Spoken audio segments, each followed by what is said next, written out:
वृंदावन। बंधुओं बहुत ध्यान से सुनिएगा, वृंदावन ब्रह्मा जी ने नहीं बनाया है, वृंदावन ब्रह्मा के द्वारा बनाई हुई कृति नहीं है। वृंदावन को स्वयं हमारी सर्वेश्वरी ब्रजेश्वरी श्री राधिका रानी ने बनाया, श्री राधा रानी ने बनाया। वृंदावन राधा रानी की रचना है।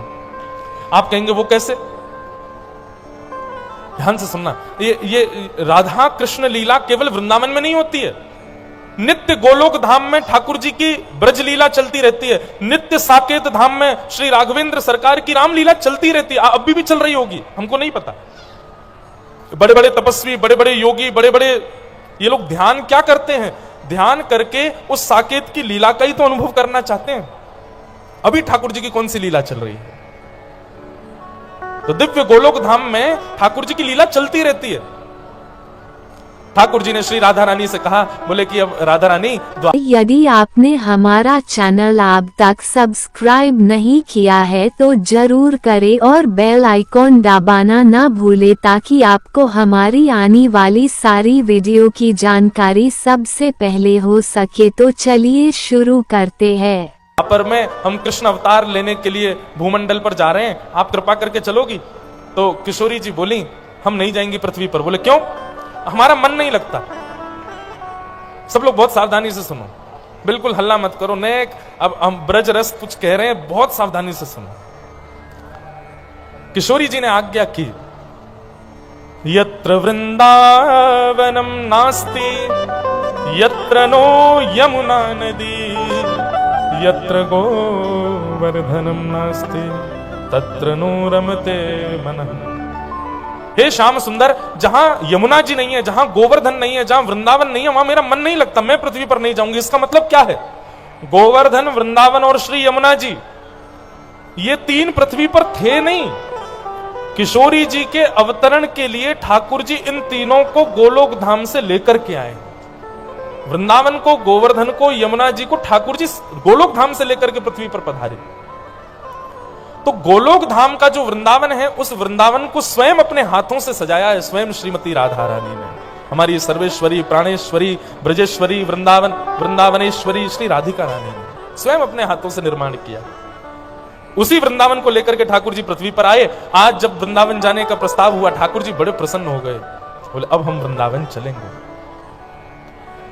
भक्तिमती मीराबाई एक पद गाती हैं, बड़ा प्रसिद्ध पद है, लागे वृंदावन नीको आली माने, लागे वृंदावन नीको, लागे वृंदावन नीको आली माने, लागे वृंदावन, लागे वृंदावन नीको आली माने, लागे वृंदावन।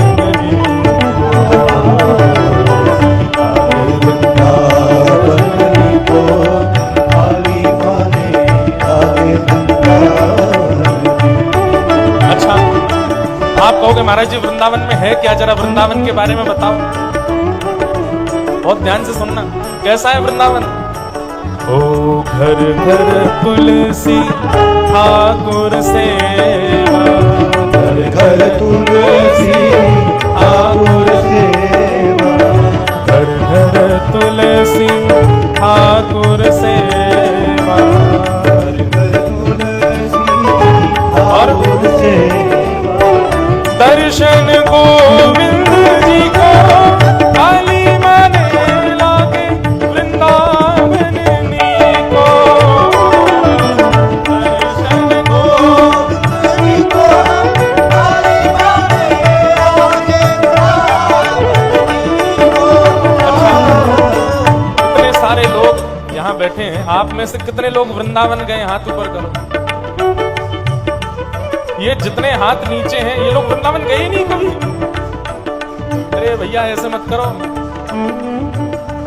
कम से कम अभी ये बागेश्वर धाम का बुंदेलखंड महाकुंभ विश्राम होते ही सबसे पहले वृंदावन ही जाओ। वृंदावन जाओ, फिर वहां से श्री अयोध्या जाओ, तब अपने घर जाना। भैया ऐसे मत किया करो। देखो जैसे आप सबके पास मोबाइल फोन है, पूरे दिन चलाते हो लेकिन उसको रिचार्ज करना पड़ता है, उसको बार बार बैटरी में लगाना पड़ता है, तभी तो वो बढ़िया चलता है। ऐसे ही हम मानवों के ये चार्जिंग पॉइंट हैं वृंदावन और श्री अयोध्या। बार बार जाते रहा करो वहां पर अपने आप को चार्ज करवाने के लिए। बुंदेलखंड महाकुंभ विश्राम होते ही वृंदावन जाइए, अयोध्या जाइए, तब अपने घर जाइएगा। भाव से गाओ, लागे वृंदावन को लागे वृंदावन लागे वृंदावन को लागे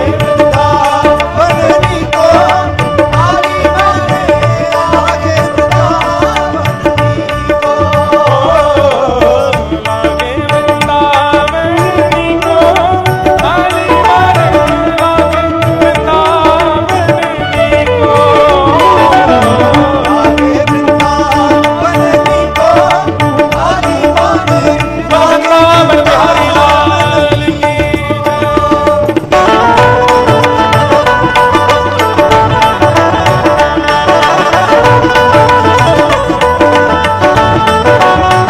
श्री राधा रमण लाल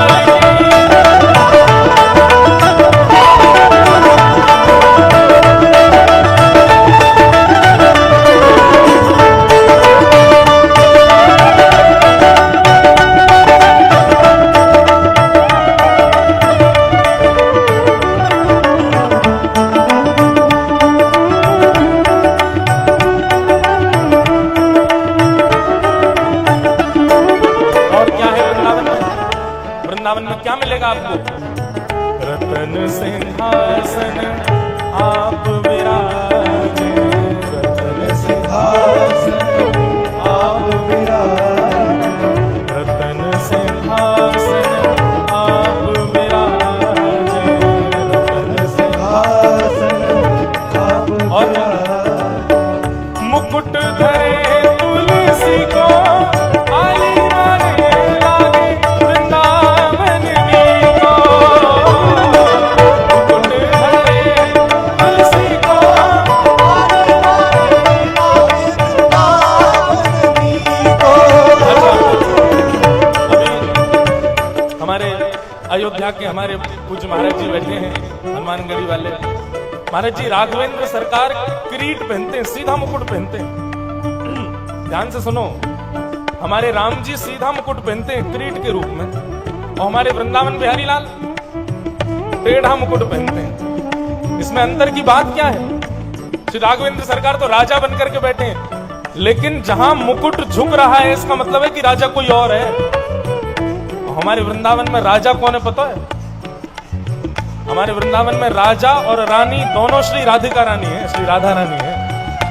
इसलिए ठाकुर जी ने अपना मुकुट झुका रखा है। बोले भैया ठीक है, हमको भले ही राजा बोलो, लेकिन राजा तो यही है जो बगल में बैठी है। और दूसरा कारण, ठाकुर जी टेढ़ा मुकुट क्यों पहनते हैं? हमारे वृंदावन वाले वो टेढ़ा भी पहनते हैं और आगे की तरफ झुका हुआ भी पहनते हैं। क्यों? मानो किशोरी जी के साथ जब वृंदावन में रमण करते हैं तो किशोरी जी के चरणों में सूर्य की किरण कहीं ताप ना पहुंचाए, इसलिए अपने मुकुट से छत्र लेकर के चलते हैं। किशोरी जी के चरणों में छतरी बना करके चलते हैं अपने मुकुट की। मुकुट धरे तुलसी को आली माने लागे वृंदावन को।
तो भैया पहला काम तो यही करना है, बुंदेलखंड महाकुंभ विश्राम होते ही सबसे पहले वृंदावन जाओ, वृंदावन बिहारी लाल के दर्शन करो, यमुना जी को पान करो, वृंदावन की परिक्रमा लगाओ, वहां की रज को माथे से लगा करके फिर सीधे अयोध्या जाओ। श्री अवध में श्री रामलला सरकार विराज गए हैं, उनके दर्शन करो, हनुमान जी के दर्शन करो, अवध के सरजू जी में स्नान करो, वहां के संतन को प्रणाम करके तब अपने घर जाओ, तब आपका बुंदेलखंड महाकुंभ पूर्ण होएगा। तो ठाकुर जी वृंदावन आ गए। आज के बाद वृंदावन को कभी ब्रह्मा की कृति मत समझना, ये स्वयं श्री राधा रानी ने बनाया है। वृंदावन पहुंच गए ठाकुर जी।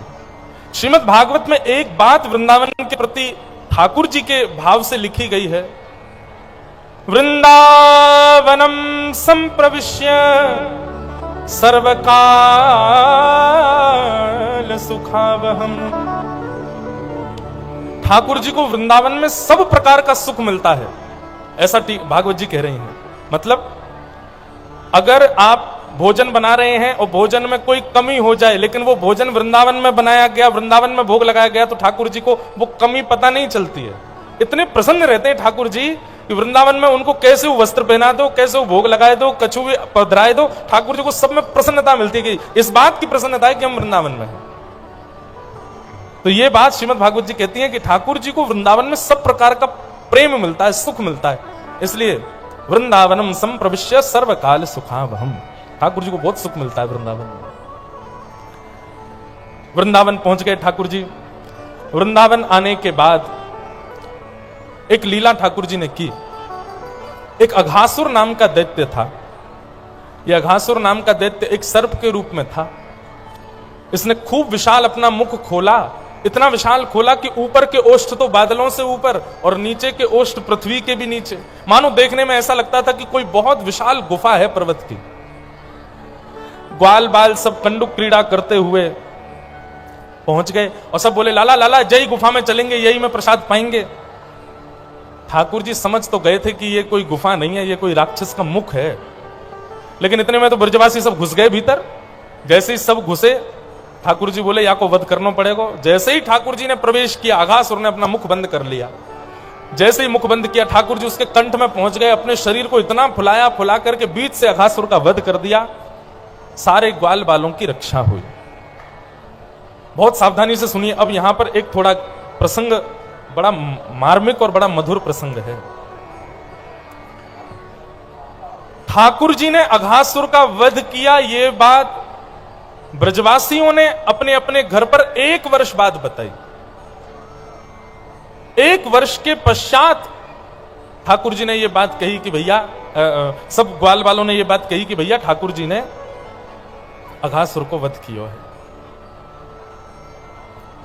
मतलब हुआ ऐसा कि आज मारा है अघासुर को, और ठीक 365 दिन बाद ग्वाल बाल अपने अपने घरों में कह रहे हैं कि अरे मैया पता है आज लाला ने एक सांप मारो।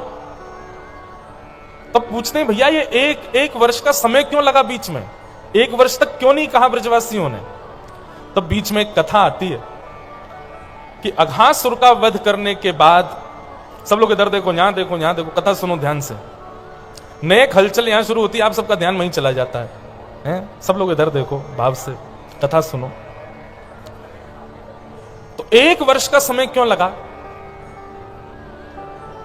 कथा आती है कि ठाकुर जी अपने ग्वाल बालों के संग वन भोज कर रहे थे। सब ब्रजवासी अपने अपने घरों से सामग्री लेकर के आए। कोई दही लेकर के आया, कोई दाल लेकर के आया, कोई सब्जी लेकर के आया, कोई कढ़ी लेकर के आया, कोई अचार लेके आया, कोई पूड़ी लाया, कोई रोटी लाया। सब ग्वाल बाल अपने अपने घर की सामग्री लेकर के आए। ठाकुर जी बोले, हम सब ग्वाल बालों के संग बैठ करके बढ़िया आज वन भोज करेंगे, चलो बैठ जाओ। अब यहां पर इतना सुंदर प्रसंग है, सुखदेव जी कहते हैं ग्वाल बालों में होड़ लगी है कि ठाकुर जी किसकी तरफ मुख करके बैठेंगे। ठाकुर जी जिसकी तरफ मुंह करके बैठेंगे समझ जाना उसी से ज्यादा प्रेम करते हैं। ठाकुर जी सबके मन की बात जान गए, बोले यदि मैं किसी एक की तरफ मुंह करके बैठ गया तो दूसरा नाराज हो जाएगा, तब क्या करें। सुखदेव जी वर्णन करते हैं भगवान वन भोज कैसे करते हैं। एक प्रकार से ऐसा कह दूं आज की भाषा में, ठाकुर जी अपनी पिकनिक मनाने गए हैं वन में। ठाकुर जी कैसे जाते हैं वन में, इतना सुंदर वर्णन है। असंख्य ग्वाल बालों के बीच ठाकुर जी कैसे बैठे। विभ्रदवेणुं जठरपटयो श्राङ्गवेत्रे च कच्छे वामे पाणे मृषणकवलं तत्फलं लाङ्गुलीषु तिष्ठन् मध्ये स्वपनसुहृदो हासयन् निर्मभिस्मे स्वर्गे लोके मिबदति विभुवे याज्ञभुक् प्रज्ञलोकान् विभ्रदवेणुं जठरपटयो श्राङ्गवेत्रे च कच्छे। बहुत सुंदर बात। केदार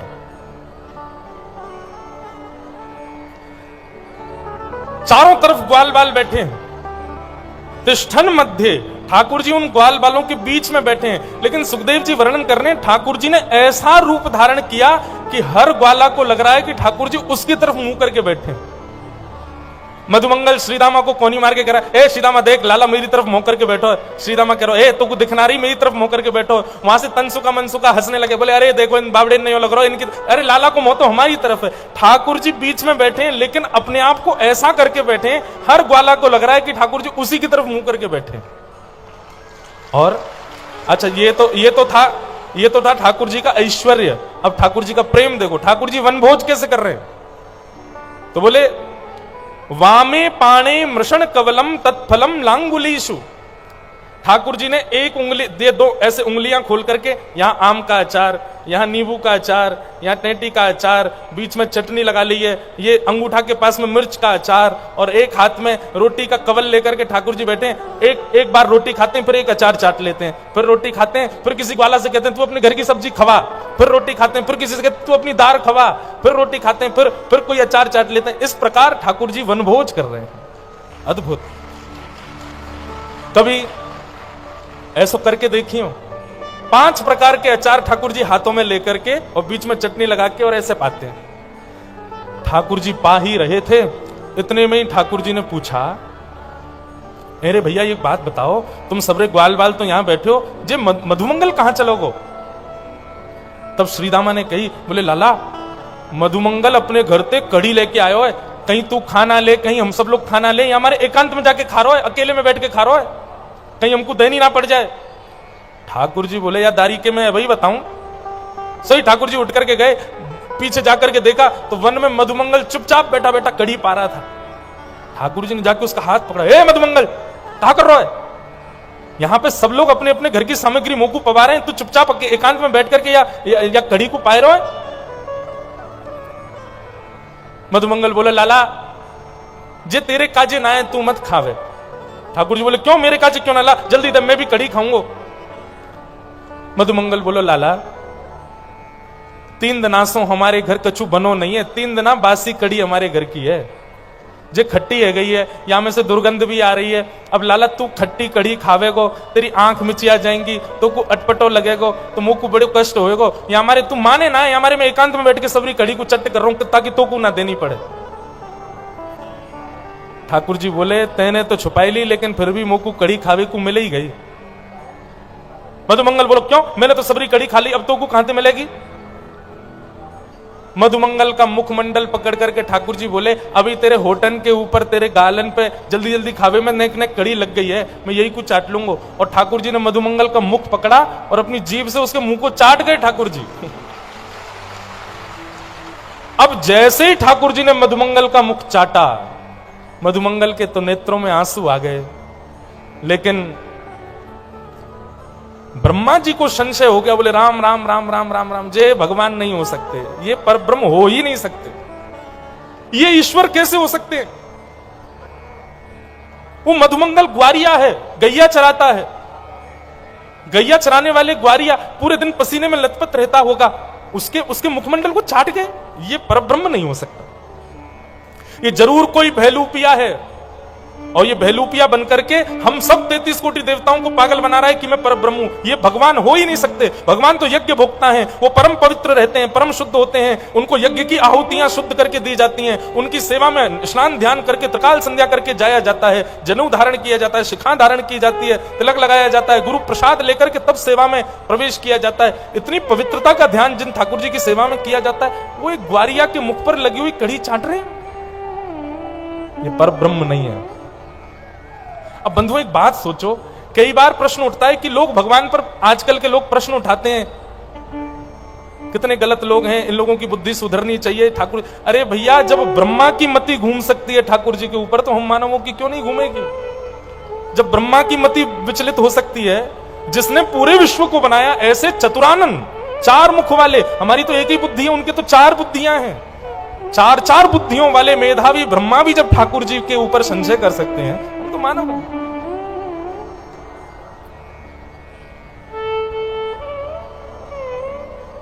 सूरदास जी का एक पद आता है, महाराज जी इतना प्यारा पद है, हम लोग क्या वनभोज करेंगे, हम लोग क्या मित्रता निभाएंगे, हम लोग क्या अपने सखाओं के साथ, ये लोग जाते हैं ना बाहर भोजन करने जा रहे हैं, पार्टी करने जा रहे हैं, आज वन में अरे ठाकुर जी से सीखो मित्रों के साथ भोजन कैसे किया जाता है।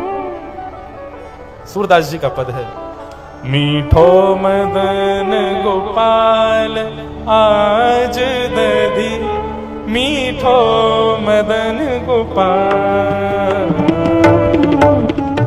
मीठो मदन गोपाल आज दधी, मीठो मदन गोपाल। अच्छा एक बात, जय हो नृसिंह भगवान की जय। एक बात कहें, हम अपनी कथाओं में भजन कम गाते हैं, पद ज्यादा गाते हैं, पर यहाँ के माहौल की वजह से हम पद नहीं गा रहे थे। मैंने कि कहीं हमने पद गाए और आप लोग सो गए तो, क्योंकि पद तो धीमी लय में चलते हैं, धीरे धीरे चलते हैं, और उसमें बीच बीच में बताना भी पड़ता है। मैंने कि कहीं हमने पद गाया और किसी में प्रेत आ गया तो पद वहीं विश्राम करना पड़ेगा। लेकिन आज सुबह महाराज जी हमको बोले भैया आप पद नहीं सुना रहे। मैंने कहा महाराज जी हमको थोड़ा संकोच लगता है पद गाने, कहीं हमने पद गाए और आप लोग सब उबासी लेने लगे तो। अब पद तो सावधानी से सुनने, ये तो पूर्व आचार्यों के पद हैं, ये भजन नहीं है। भजन में बंधुओं तन नाचता है, लेकिन पद में तो मन रूपी मयूर नृत्य करता है। इसलिए आज मैं गा रहा हूं, लेकिन ऐसे नहीं ताली मत बजाना, पर मेरे साथ गाना जरूर। सूरदास जी कह रहे हैं ठाकुर जी वनभोज कर रहे हैं, ब्रह्मा की मति घूम गई है, और वनभोज में क्या कर रहे हैं ठाकुर जी? एक ग्वाला दही लेकर के आया और आकर के ठाकुर जी के सामने रख दी मटकी, और बोले लाला अपने हाथन से सबको पवाए दे आज। और उसी पद का वर्णन श्री सूरदास जी कर रहे हैं। मीठो मदन गोपाल आज दही, मीठो मदन गोपाल, मीठो मदन गोपाल। जिसको समझ आए गाओ।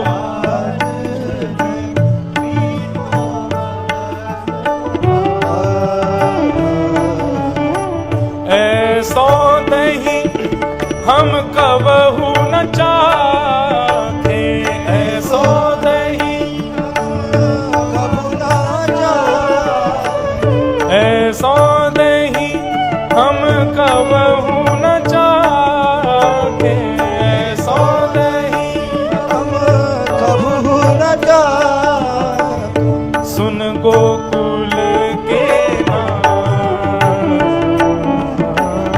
सुन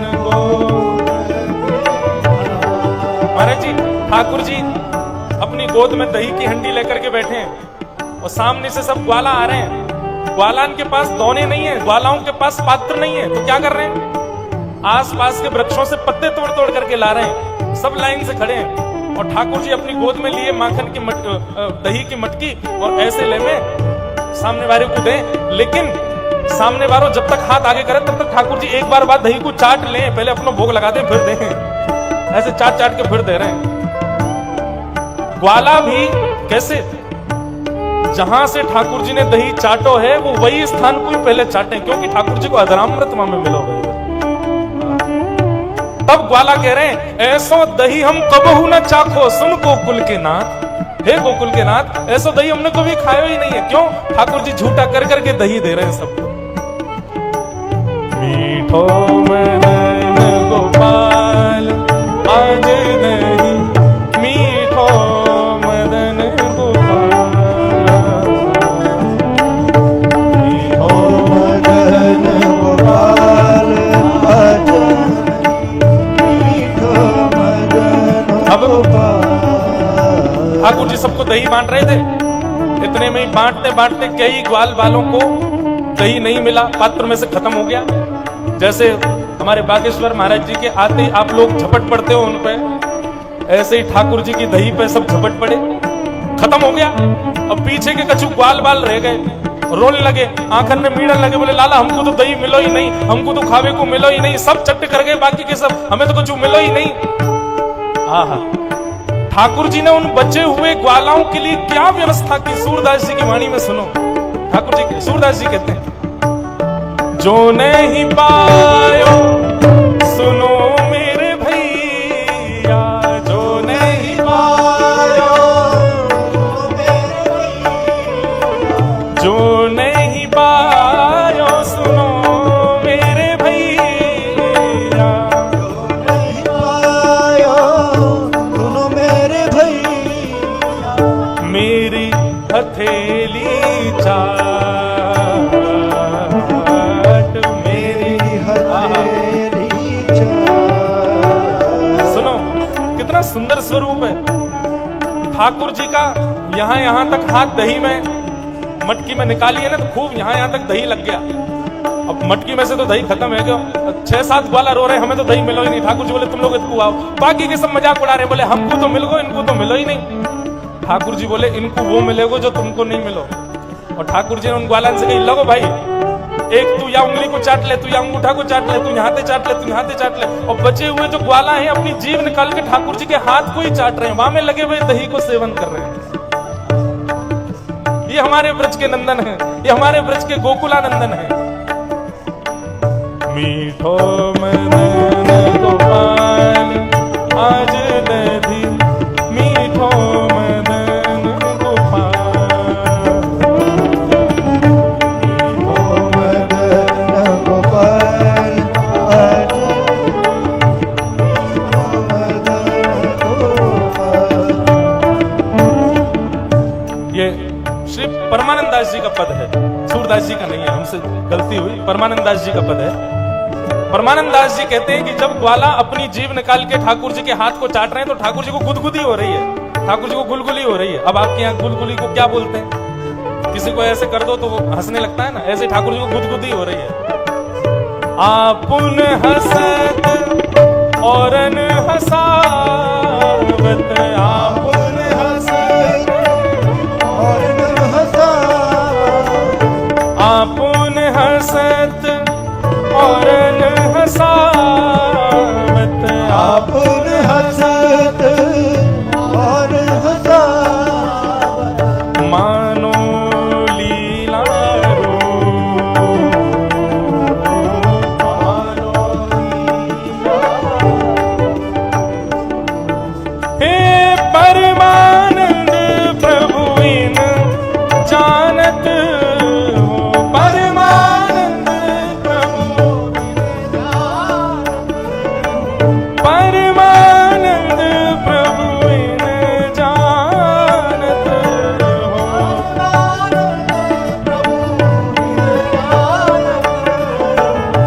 तुम त्रिभुवन के हो, तुम आओ। मीठो मदन गोपाल आज दधी, मीठो मदन गोपाल, मीठो मदन गोपाल आज दधी, मीठो मदन गोपाल, मीठो मदन गोपाल, मीठो मदन मीठो मदन गोपाल।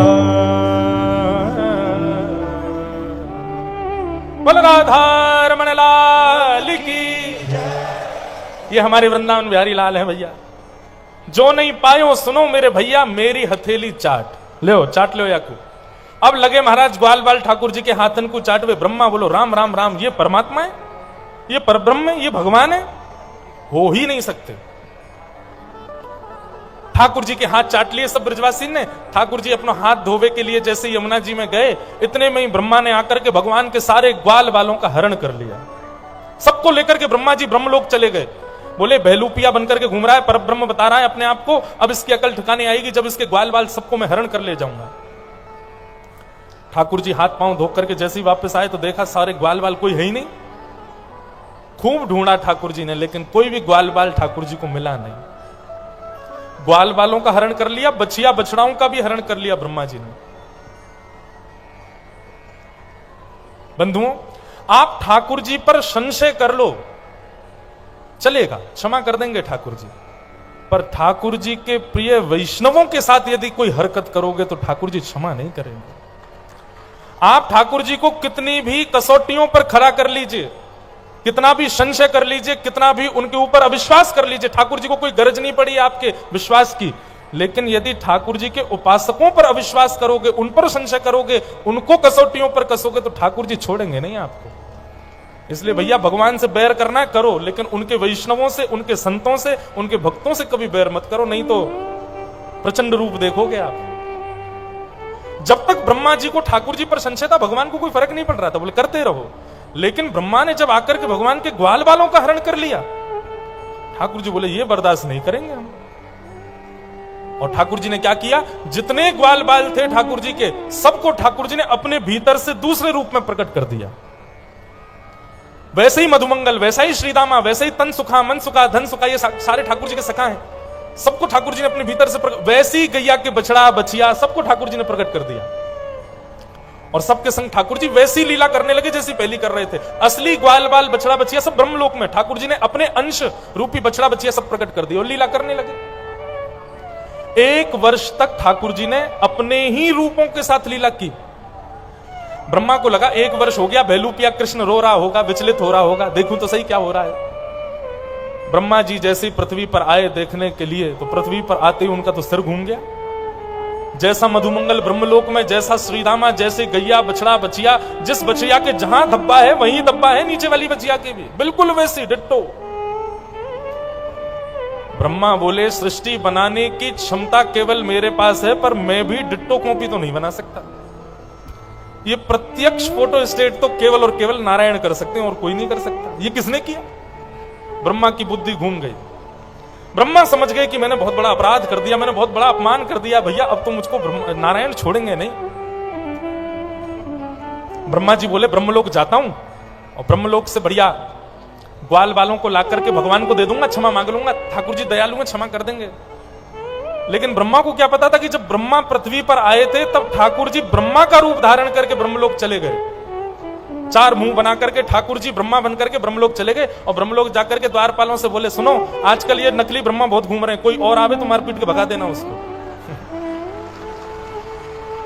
और सुनो, हमारा ऑर्डर है, सीधे पूछने भी मत आना कि मारना है कि नहीं, सीधा दिखे तो दे ही देना उसमें।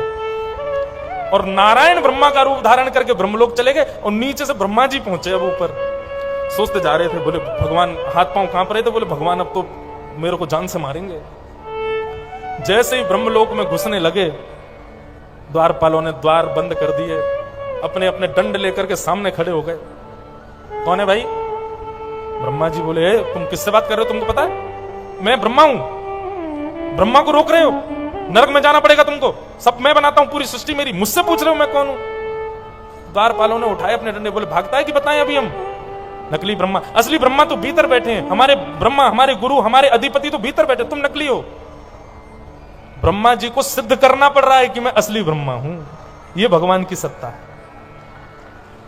एक प्रसंग आता है महाराज जी हमारी ब्रज की लीला में कि ठाकुर जी और किशोरी जी अंतःपुर में लीला कर रहे थे और ब्रह्मा जी को किसी बहुत गंभीर विषय पर ठाकुर जी से चर्चा करनी थी अर्जेंट।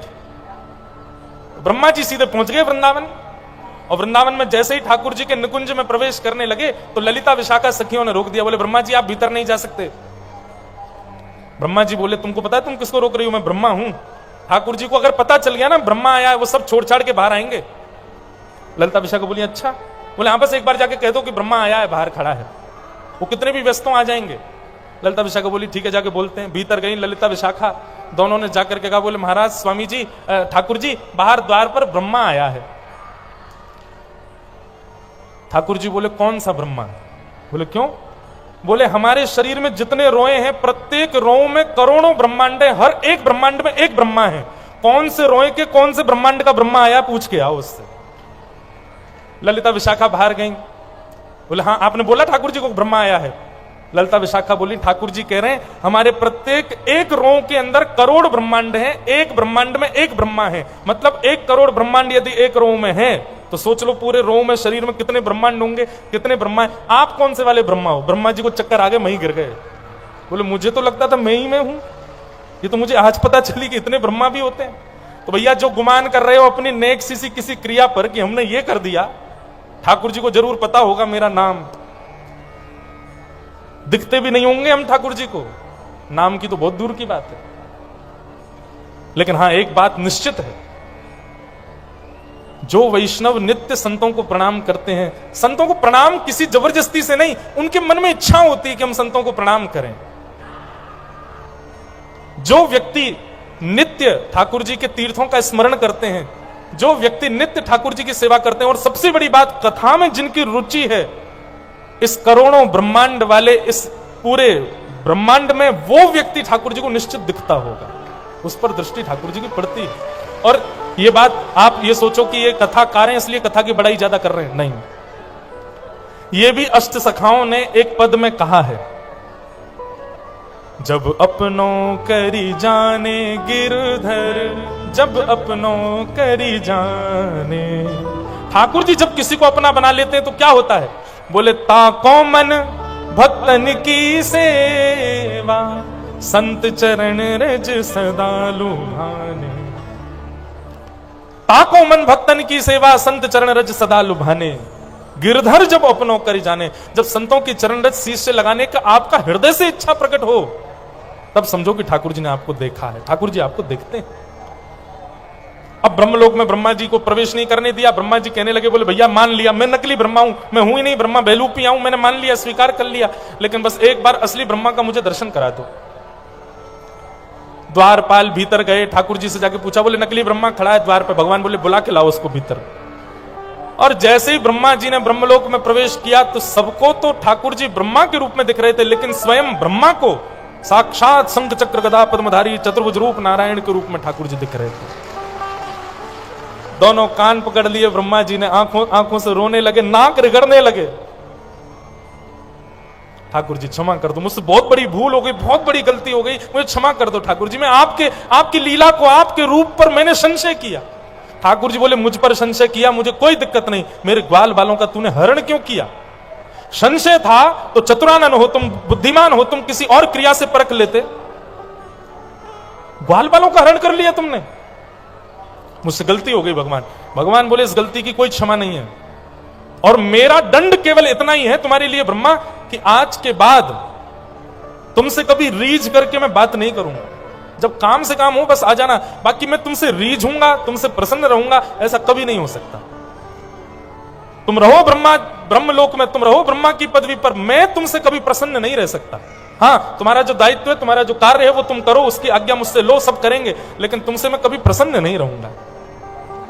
ब्रह्मा जी बोले मुझे ब्रह्मा की पदवी भी खलती है ऐसे बैठने में कि ठाकुर जी मुझसे कभी प्रसन्न नहीं रहते। इसलिए भैया मैंने कल भी कहा था, आज भी कहूं, ठाकुर जी से कह देना चाहे हमको लाख दंड दे दो, लेकिन हमसे कभी रूठना नहीं, आप हमसे कभी नाराज मत होना ना। और ठाकुर जी की नाराजगी के 10 कारण हैं, जिन जिन लोगों को लगे वो लिख लीजिएगा। ठाकुर जी नाराज होते हैं इन 10 कारणों से। सबसे पहला क्या है? संत निंदा। किसी संत की निंदा अगर आप करते हो, किसी कथा प्रवक्ता की निंदा करते हो, किसी वैष्णव की निंदा करते हो, किसी भक्त की निंदा करते हो, मतलब ठाकुर जी से जो किसी भी रूपेण जुड़ा हुआ है, आप उसकी यदि निंदा करते हो तो ठाकुर जी आपसे रूठ जाएंगे, पहला कारण। दूसरा ठाकुर जी के रूठने का कारण है शिव और हरि में भेद मानना। अगर आप शिव में और हरि, इनको 10 नामापराध कहा जाता है। नाम जापकों को, वैष्णवों को इन 10 अपराधों से बचना चाहिए। अगर ये 10 अपराध आपके जीवन में एक भी हो गया तो ठाकुर जी आपसे रूठ जाएंगे। इनको 10 नामापराध कहा गया, परंतु मैं इनको इसमें भी घटूंगा कि ये आप नाम न जपने वाला व्यक्ति भी करेगा तो भी ठाकुर जी रूठ जाएंगे। तो पहला, संत निंदा। कभी भी बंधुओं स्वप्न में भी किसी संत की निंदा मत करो। दूसरा, श्री हरि और श्री शिव में भेद मानना। मानस जी में कहते हैं, शिव द्रोही मम दास कहावा, सोनर सपन्यू मोह न पावा। यदि कोई अपने आप को शंकर जी का दास कहता है, यदि कोई अपने आप को राम जी का दास कहता है, अपने आप को श्री कृष्ण भक्त कहता है, लेकिन शंकर जी में उसकी ज्यादा रुचि नहीं है, या रुचि ना भी हो तो शंकर जी का अपमान सा कर देता, उनको देवतुल्य नहीं मानता, उनको हरितुल्य नहीं मानता, निश्चित है ऐसे व्यक्ति से ठाकुर जी कभी प्रसन्न नहीं रह सकते। बंधुओं, देवताओं में कभी भेद मत मानो, इस सब ठाकुर जी की ही लीला विलास है। एक कथा सुनाए, जगन्नाथपुरी में एक भक्त गए, गणेश जी के बहुत बड़े भक्त थे। जगन्नाथ जी के रूप के बारे में उन्होंने सुना था, बड़े गोल मटोल हैं, बड़े मोटे ताजे हैं, बड़े तगड़े से हैं। तो किसी ने उनसे कह दिया वे गणपति ही हैं, तो वो दर्शन करने चले गए। पर द्वार पर ही उनको किसी ने बता दिया, बोले ये जगन्नाथ जी कोई और नहीं है, श्री कृष्ण ही जगन्नाथ है, नारायण ही जगन्नाथ जी के रूप में है। अब तो जैसे ही उसने सुना कि नारायण श्री कृष्ण जगन्नाथ जी के रूप में, वो तो रोने लगा, अपना सिर पीटने लगा, बोले राम राम राम, ये अन्याश्रय हो गया, मैं तो गणेश जी के अलावा किसी को पूजता ही नहीं हूं, अब मैं जगन्नाथपुरी आ गया, इतना दूर आ गया, अब मुझको नारायण के दर्शन करने पड़ेंगे। अब तो वो रोने लगा। उसके इस अन्याश्रय पर ठाकुर जी इतने रीझ गए, तो बताओ अपने इष्ट से कितना प्रेम करता है कि उनके अलावा किसी को देखना नहीं चाहता। ठाकुर जी एक बालक का रूप धारण करके ब्राह्मण उसके पास गए और कहा, बोले अरे तुमको किसी ने पागल बना दिया, जगन्नाथ जी नारायण नहीं है, जगन्नाथ जी कृष्ण नहीं, वो गणेश जी ही हैं, चलो जाओ दर्शन कर लो। तो उसने कहा, बोले मैं तुम्हारी बात नहीं मानूंगा, मैं पहले हाथ से छू के देखूंगा, यदि उनकी सूंड हुई, उनके कान हुए, उनका लंबोदर हुआ, तब मैं दर्शन करूंगा। बोले हाँ ठीक है, तुम ऐसे ही कर लो। आंख पर पट्टी बांध करके गया। बंधु, अब तो गर्भगृह में प्रवेश करना बंद कर दिया जगन्नाथपुरी में, लेकिन हमारे समय मैं भी गया हूं गर्भगृह में, जगन्नाथ जी को ऐसे गले से लगाया है। पहले नियम था, हर दर्शनार्थी जाता था। अगर यहां बैठे संत भी कभी आज से 10-5 साल पहले गए हों जगन्नाथपुरी, तो सबने हृदय से लगाया होगा जगन्नाथ जी को। हर वैष्णव को अधिकार था, भीतर जाओ, जगन्नाथ जी को गले से लगाओ, तब बाहर आओ। अब बंद कर दिया है, अब प्रवेश वर्जित है। अब वो वैष्णव गया भीतर, आंख पर पट्टी बांध करके पुजारियों से कहने लगा, कहां है जगन्नाथ जी? बोले सामने ही है।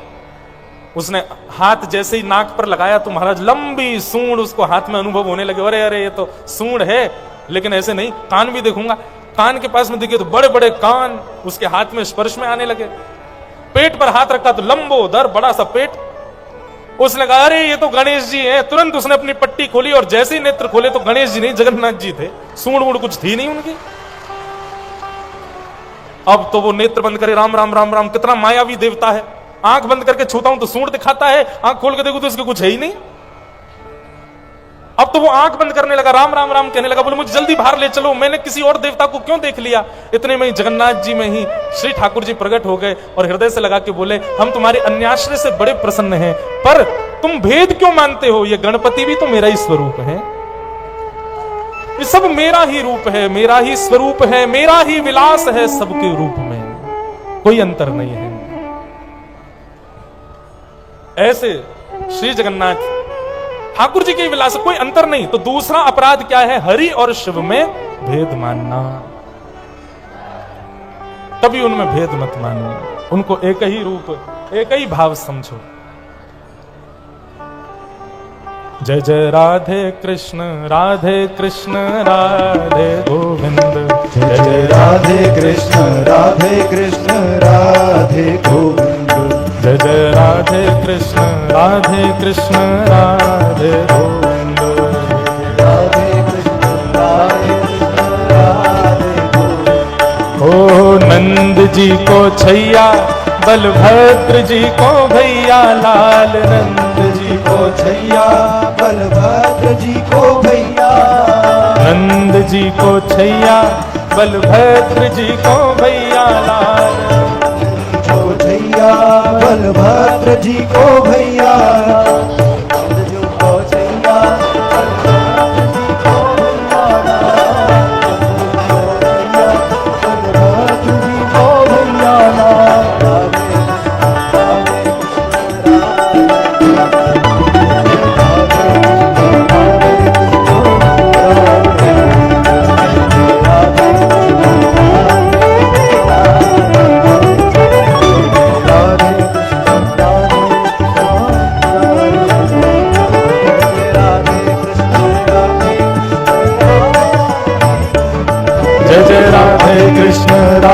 कृष्ण राधे गोविंद जय जय राधे कृष्ण जय जय राधे कृष्ण राधे कृष्ण राधे जय जय राधे कृष्ण राधे कृष्ण राधे ओ जय जय राधे कृष्ण राधे कृष्ण राधे राधे कृष्ण राधे जय जय राधे कृष्ण राधे कृष्ण राधे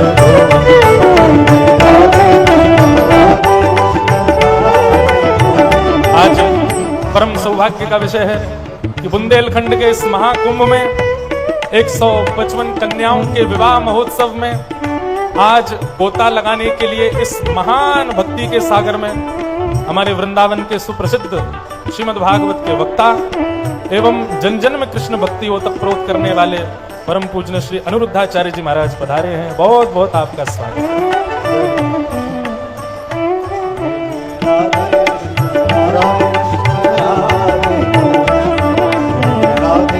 और राधे कृष्ण अभी अभी इस बुंदेलखंड महाकुंभ में अपनी आहुति अर्पित करने के लिए मेवाड़ के राजा श्री लक्ष्यराज सिंह जी पधारे हैं। उनका भी बहुत बहुत स्वागत है, बहुत बहुत अभिनंदन।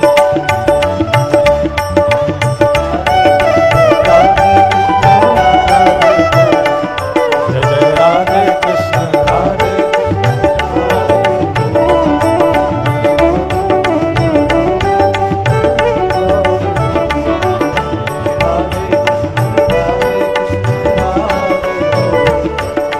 राधे कृष्ण राधे ओ नंद जी को छैया बलभद्र जी को भैया नंद जी को छैया बलभद्र जी को भैया नंद जी को छैया बलभद्र जी को भैया लाल नंद जी को छैया बलभद्र जी को भैया यही गीत गावे स्वामी परमानंद यही आओ जय जय राधे कृष्ण राधे कृष्ण राधे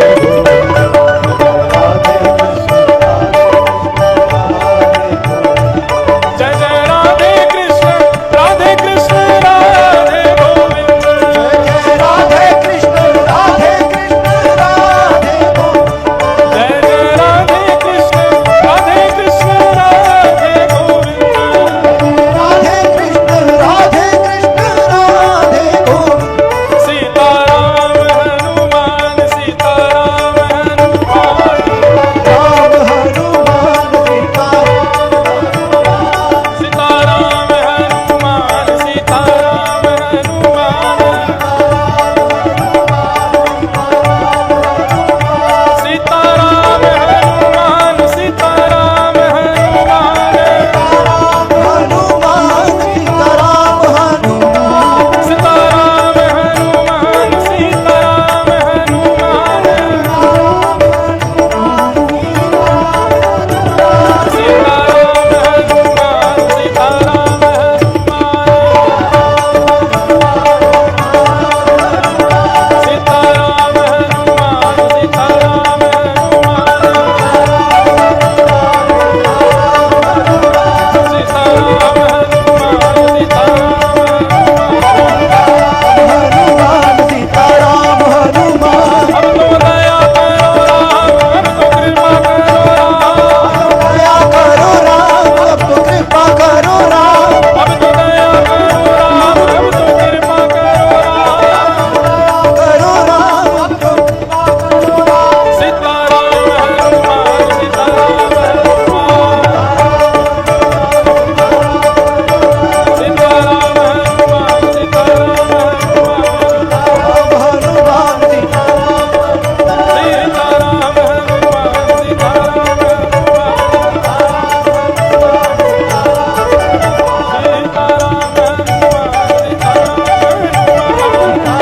हनुमान सीताराम बागेश्वर धाम बालाजी महाराज की ऐसी रूखी जय नहीं, जोर से बागेश्वर धाम बालाजी महाराज की, बाल कृष्ण लाल की जय। जय श्री सब लोग विराज जाओ, जहां खड़े हो वहीं बैठ जाओ, सब लोग विराजमान हो जाओ। और बड़े आनंद की बात है, आज हमारे मध्य जिन्होंने वृंदावन रस को खूब जन जन तक पहुंचाया है, ऐसे व्यास जी श्री अनिरुद्धाचार्य जी महाराज पधारे हैं। मेवाड़ के राजकुमार श्री राजा जी वहां के पधारे हैं इस बुंदेलखंड महाकुंभ में। परमा आनंद का विषय है। अब कथा आप सब लोग जहां खड़े हो वहीं बैठ जाओ, जो नहीं बैठेगा उसको अपने बगल वाले की सौगंध है, बैठ जाओ, सब लोग बैठो। बस मंच पर विराजमान संत वंदों को छोड़ बाकी सब बैठो, थोड़ी देर कथा और श्रवण करो।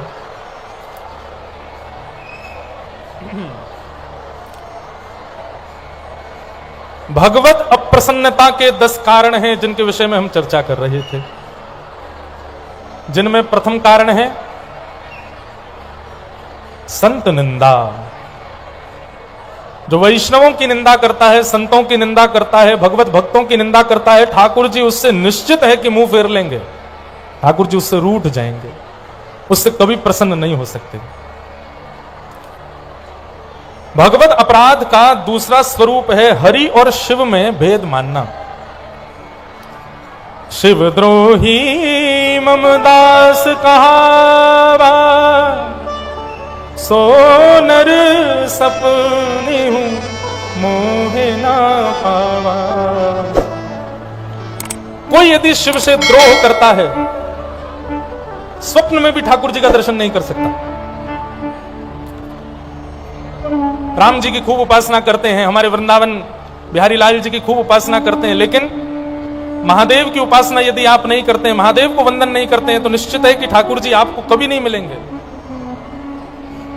हम एक बात कहते हैं महाराज जी कथा में, आप भी कभी एक बार करके देखिएगा। आप लोग कभी महाकाल जाइए, काशी विश्वनाथ जाइए, बागेश्वर महादेव का दर्शन करने जाइए, सब लोग मुख से कहते हैं ओम नमः शिवाय। अधिकतर शिवालय में जाने वाले लोग कहते हैं ओम नमः शिवाय, ओम नमः शिवाय, ओम नमः शिवाय, बम बम बोले, आदि आदि सब भाव कहते हैं। हमारी कई एक बात मानिएगा, कभी महादेव के दर्शन करने जाओ कहीं भी शिवालय में, एक बार शंकर जी के सन्मुख जाकर के भाव से कहना श्री राधा वल्लभ लाल की। और ये हम ऐसे ही नहीं बोल रहे हैं, बिल्कुल इस बात का तर्क है कि महादेव प्रसन्न हो जाएंगे आपसे, जैसे कहोगे राधा वल्लभ लाल की जय। क्यों? आप सबके घर में, आप सबके निज सेवा के ठाकुर जी विराजमान हैं। किसी के घर में लड्डू गोपाल हैं, किसी के घर में युगल सरकार हैं, हमारे गिरधर लाल हैं। ऐसे ही महाराज जी देवादिदेव महादेव के स्वयं के निज सेवा के ठाकुर जी हैं, वृंदावन के श्री राधा वल्लभ लाल। स्वयं महादेव उनकी सेवा करते हैं। श्वेत द्वीप में महादेव सेवा करते हैं और मां अन्नपूर्णा राधा वल्लभ लाल जी की रसोई सिद्ध करती हैं। वही राधा वल्लभ लाल एक आत्मदेव नाम के ब्राह्मण की तपस्या से प्रकट हुए और प्रकट होकर के फिर हितरवंश महाप्रभु के द्वारा वृंदावन में विराजमान किए गए। वृंदावन में विद्यमान हूं। तो जो ये 10 अपराध हैं जिनसे आपको बचना है, उसमें प्रथम अपराध संत निंदा, वैष्णव निंदा, भक्त निंदा, इससे कभी मत कीजिए। और दूसरा अपराध शिव से द्रोह।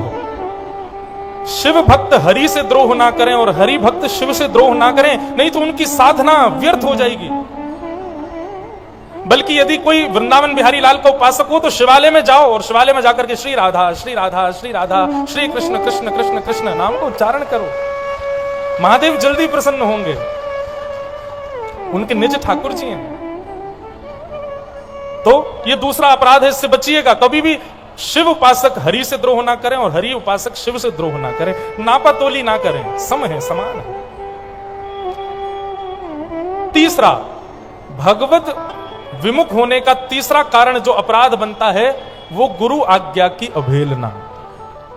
ये 10 अपराधों में तीसरा अपराध है कि यदि आप अपनी गुरु आज्ञा की अवहेलना करते हैं, गुरु आज्ञा को नहीं मानते हैं, गुरु आज्ञा के विपरीत कोई क्रिया करते हैं, ठाकुर जी आपसे मुंह फेर लेंगे, ठाकुर जी आपसे प्रसन्न नहीं रह सकते। आज्ञा गुरुणाम अविचारणीयाम। गुरु की आज्ञा कैसे माननी चाहिए? बोले विचार ही मत करो, बुद्धि लगाने का विषय ही नहीं है। गुरु की आज्ञा में बुद्धि नहीं, मन लगाइए। बुद्धि लगाओगे, तर्क लगाओगे, कुतर्क लगाओगे तो इससे अच्छा तो कंठी उतार दीजिए। आप शिष्य बनने लायक नहीं हो। गुरु आज्ञा कैसी हो? कि गुरुदेव ने आज्ञा कर दी कि भैया अभी इसी वक्त झांसी चले जाओ, तो अगला प्रश्न ये नहीं होना चाहिए कि झांसी में करें क्या, जाएं कहां। गुरु आज्ञा है तो तुरंत चले जाओ। इतनी आज्ञा के प्रति आपकी दृढ़ता गुरु के लिए होनी चाहिए। हमारे ब्रजमंडल के अष्ट सखाओं में श्री सूरदास जी महाराज, उनके पास नेत्र नहीं थे। हम लोगों के पास 2 नेत्र तो भगवान ने दिए, 2 हम ऊपर से और चढ़ा लेते हैं, फिर भी ठाकुर जी नहीं देख पाते। सूरदास जी के पास तो वास्तविक नेत्र ही नहीं थे, फिर भी ठाकुर जी के रूप का वर्णन करते थे। आपको हमारी वीडियो पसंद आती है तो वीडियो को लाइक और शेयर जरूर करें और कमेंट में राधे राधे लिखना ना भूलें।